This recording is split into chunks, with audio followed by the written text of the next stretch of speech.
In today's video, I'm going to teach you how to create an opening balance in QuickBooks Online. By the end, you'll know exactly where to go, what to enter, and how to choose the right options so your books start clean and accurate. An opening balance is the starting amount in a new account in QuickBooks Online.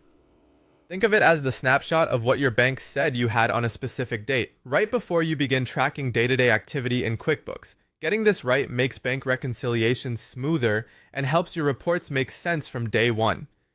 Begin by signing into your QuickBooks Online account. Once you're on the dashboard, look for the settings icon, the small gear near the top right. Open it and choose Chart of Accounts. This is the master list of every account in your books.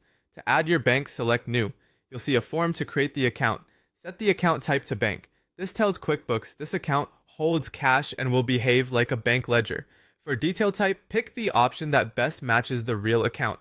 Checking for most business checking accounts, savings for savings, or another bank-related detail that fits how your bank labels it. Choosing a precise detail type helps with report grouping later. Give the account a clear, recognizable name. Use the bank's name and the last four digits of the account number, or another convention your team understands. If the account already exists in your list, you don't need to create a new one. Using duplicates can cause confusion. Now enter the opening balance amount. Use the ending balance from your bank statement as of the date just before you plan to start tracking transactions in QuickBooks.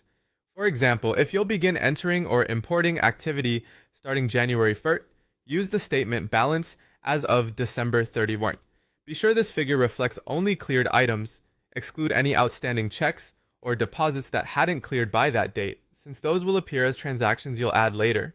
Enter the opening balance date to match that same day before date. This anchors your starting point so your first reconciliation lines up with your statement. If you're moving from another accounting system, use the last balance from that system right before the switch. If you plan to connect a bank feed, set your opening balance date to the day before your import start date and avoid entering a second opening entry later to prevent duplicates. When everything looks right, click Save. You'll return to the chart of accounts and see your new bank account with its starting balance. That's it. Your opening balance is set and your books are ready to go.